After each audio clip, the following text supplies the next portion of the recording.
Bad company. Yo, diaspora. PTK, P2 Power, Slim Jim. Siko Swaida. Mashasha Charlie B. Yo Fab. Yo. Yo.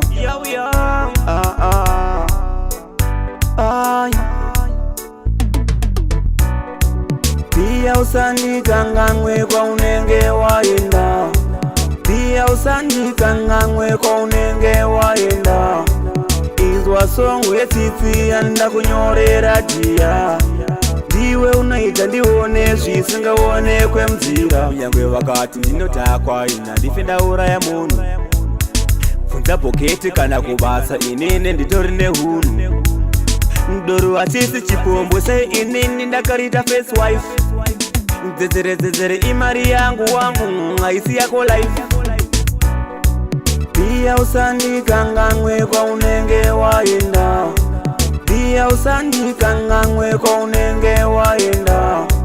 Izwa songo yetsitsi anda kunyorera dia. Ndiwe unaita ndione zvisingaonekwe mzira. Kwandira izinyaya kufuba 10 munozowana inini ndatakwa. Bia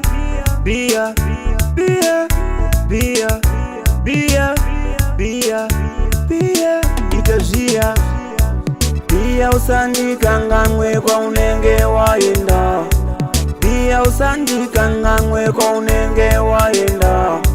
Izwa songo yetsitsi anda kunyorera dia. Ndiwe unaita ndione zvisingaonekwe mzira. Unyangwe wakati ndinotakwa ina ndifenda uraya munhu. Funza poketi kana kubasa inini nditori nehunu. Ndoro asisi chipombo sei inini ndakarita face wife. Dzedzere imari yangu wangu haisi yako life. Pia usandika ngangwe kwa unenge waenda. Pia usandika ngangwe kwa unenge waenda. Izwa songo yetsitsi anda kunyorera dia. Ndiwe unaita ndione zvisingaonekwe mzira. Kwandira izinyaya kufuba 10 munozowana inini ndatakwa. Bia